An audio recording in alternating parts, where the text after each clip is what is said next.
And I think a lot of us need to learn self-compassion, right? For sure. For sure.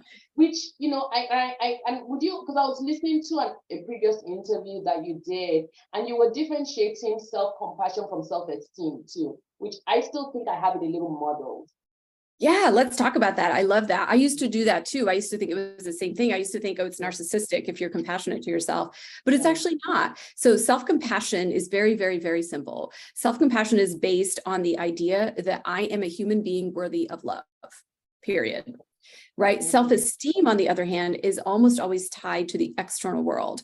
You know, who my partner is, what my job is, what car I drive, what house I drive, who I hang out with, what kind of drinks I order when I go out. All of those things are very much tied to self-esteem, right? And yes, we can still have high self-esteem without some of those external things, but it's a little bit difficult. It's tied to our achievements.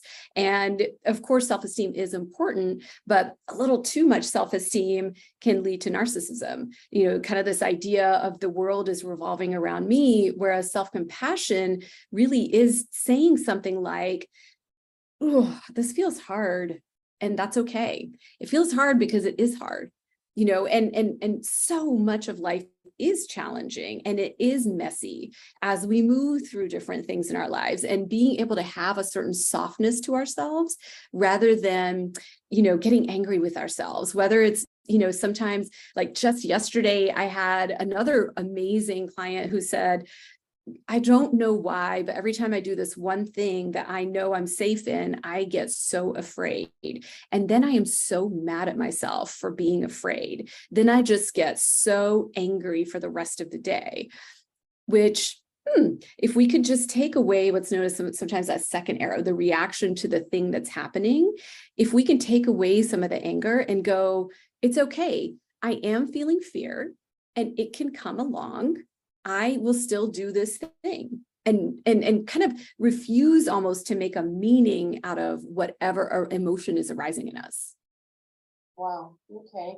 So again, kind of a little to unpack there, right? So we're talking about self-compassion, which is like, you know, it feels hard, but that's okay. Am I right? It feels hard, and just is kindness to yourself, right? And self-esteem is almost like what the rest of the world sees. Right, it's in India. It's a show of parts. You know, those are the things. That's what the rest of the world kind of drinks do I order. You know, kind of car do I drive? Those kind of things. And then I guess there's some positive reinforcement from that. So like, okay, I guess I'm doing well. I'm getting a new car. Everybody says nice, that kind of thing. But nobody really hears the way you talk to yourself, and with kind of kindness that you have to yourself. So be kind to yourself, and then it's okay that I'm feeling fear. Right? It's okay. I'm feeling fear. It's okay. And then how do we respond to that? Wow, thank you. That's amazing.